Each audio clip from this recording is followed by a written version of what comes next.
Morning, everybody. Jeff from Rust Bucket Valley Garage. We have a 2016 Toyota in here today, and the customer's saying that whenever it's hot, the idle goes down way low, lower than it should, and they do have a mill light on.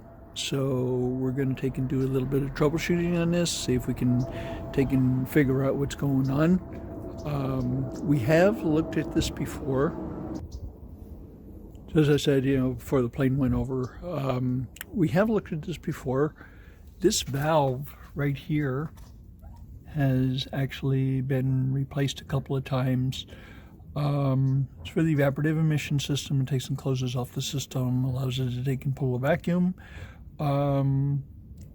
We replaced one from one of the local auto repair stores, and it was not an OEM, and we found out that the mill light came back on again.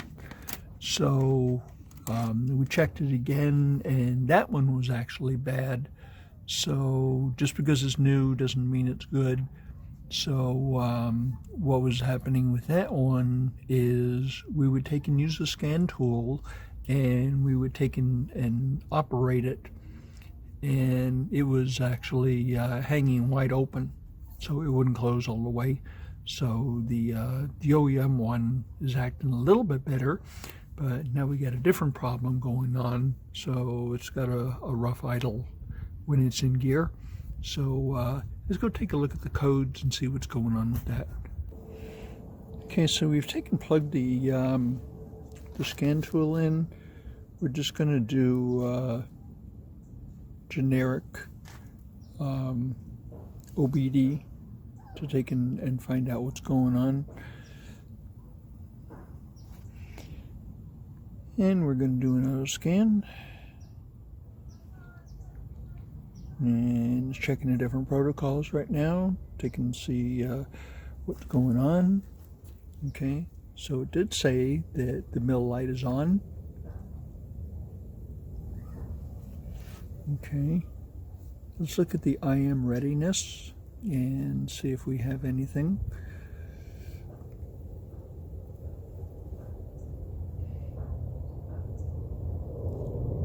Okay. So it shows the evaporative emission system is incomplete.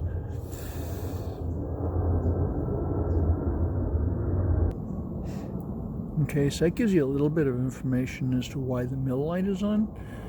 Okay, so let's go ahead and escape out of this.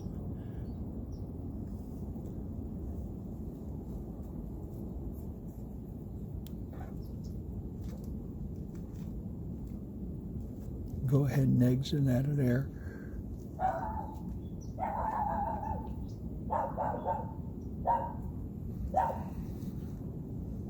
We might have to, okay, so it's got 3 codes.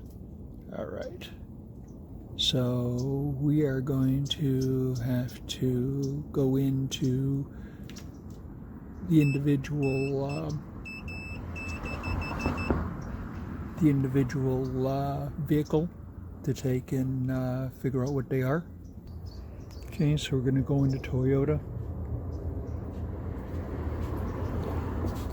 And it's probably going to ask us to take and look at the VIN. So we actually had this car in here before, it might remember it. So let's go ahead and let's do an auto scan. Okay, and we're going to ask it to auto read the VIN.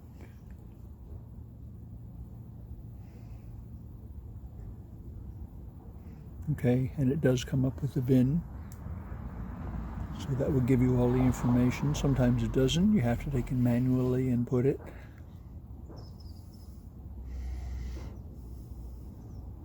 Okay, does this have a smart key or no smart key? No smart key? Okay, no smart key. All right, and it is a Corolla, and yes it is. Okay, and it can probably come up with a screen that says read codes.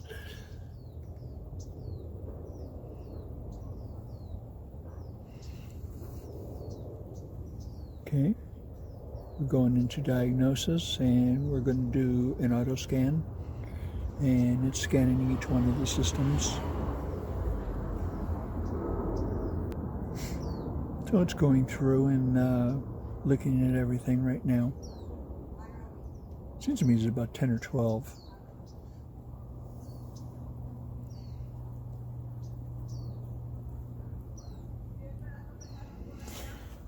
All right. So the main body, I've seen a lot of vehicles with that. Okay, kind of gives you information what that is. Okay. And let's see what the trouble codes are on the main body. Okay, both of these are history. Okay, so we don't really have to take and worry about those. Okay, so we can go ahead and clear those out.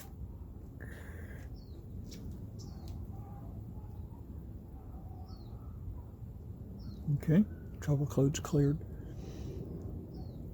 That was some prior trouble that is no longer active, so we just got rid of them. Okay. Let's go back down here. Combination meter. ECU controls the meter and the warning lamps.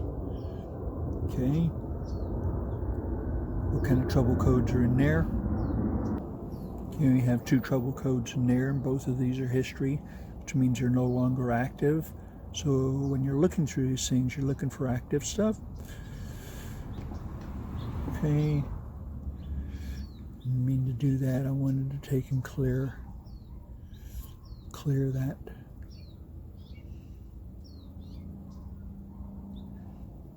Okay, so that's clear.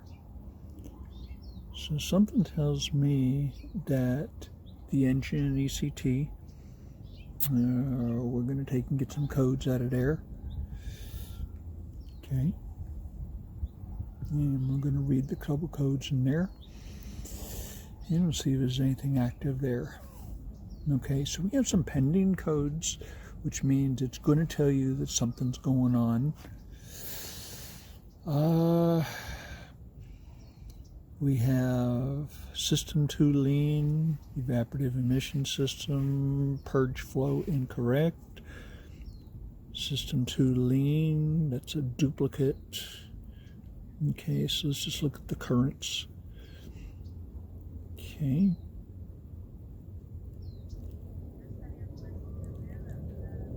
See, this is a rough idling that we were talking about.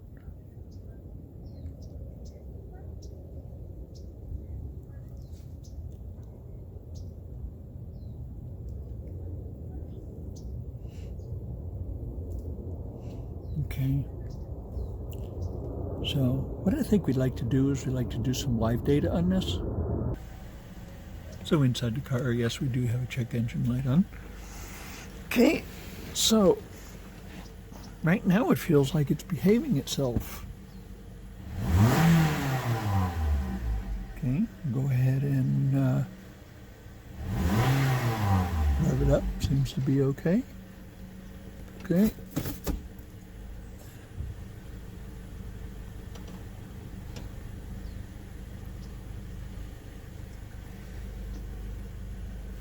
Right, we have the vehicle in gear right now.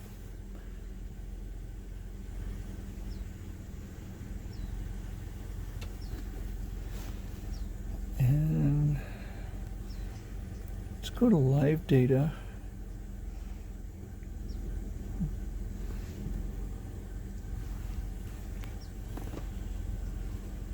Okay.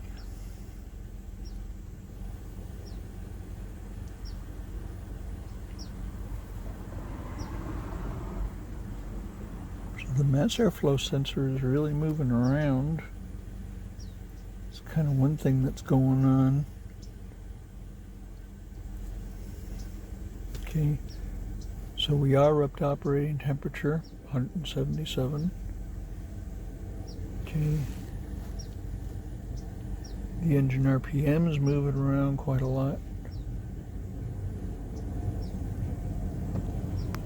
And then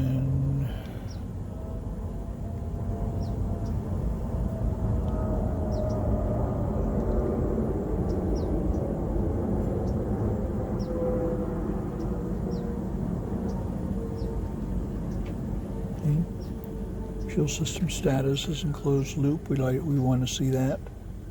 Okay, it means the oxygen sensors are the primary oxygen sensor, the upper oxygen sensor is okay.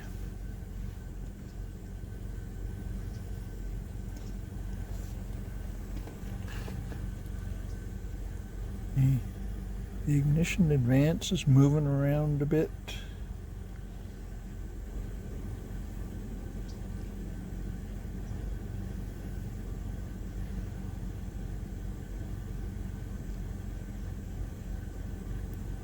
What I actually want to see is the misfire monitor.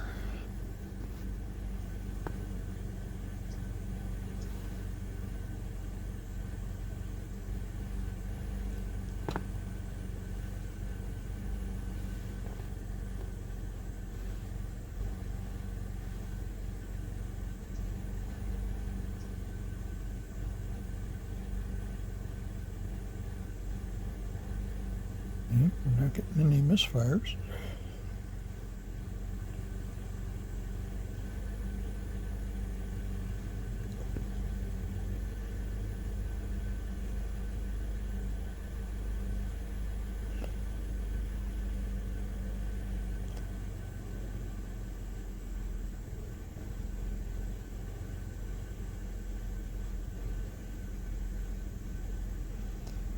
See, this one right here, oxygen sensor, bank 1, sensor 2 is 0. Okay. There's something going on with that. There should be something on there.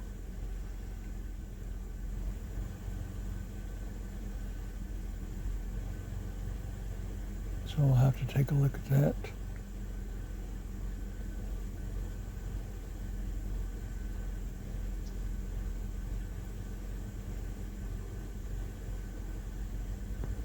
This is a heater, and the O2 monitoring is complete.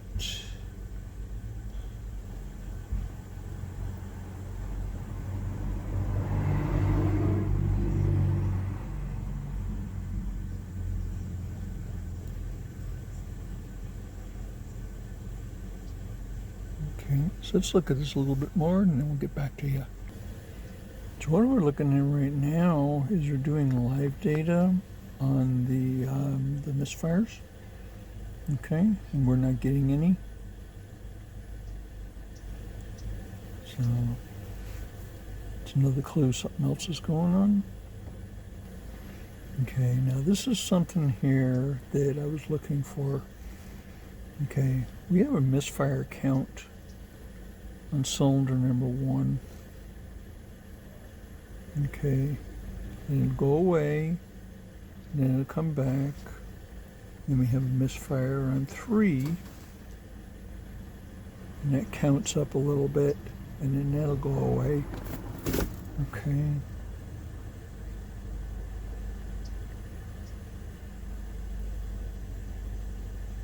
Okay.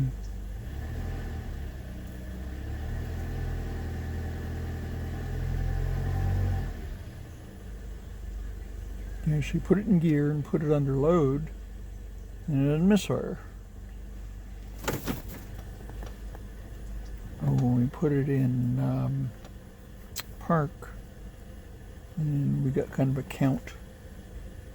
See, all cylinders misfire have 6. Okay, so there's 2 more. Okay, so 1 and 3 are acting up.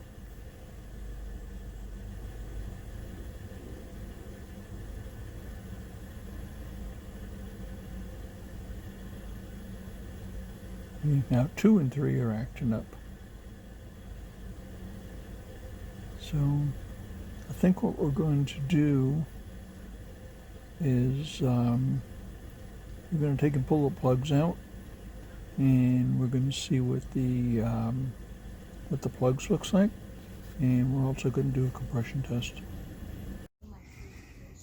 So we're going to take and do a compression check on here, and we went ahead and we pulled the plugs out. So on this plug right here, I don't know if you can see it, there is a very, very small crack that is in the insulator, and the terminal for the spark plug right here is degraded. The gap looks a little bit wide, but definitely the crack. If there's a carbon track and it's very, very light, would take and go down the side, and it would make the plug misfire. So we're going to go ahead and put a set of plugs in this, and should be good to go. Anyway, hope I brought you some good information, and we're going to take and do an evap check before we send the thing out of here. I don't really expect anything there since it wasn't really an active code. So thanks for stopping by. We'll talk to you next time.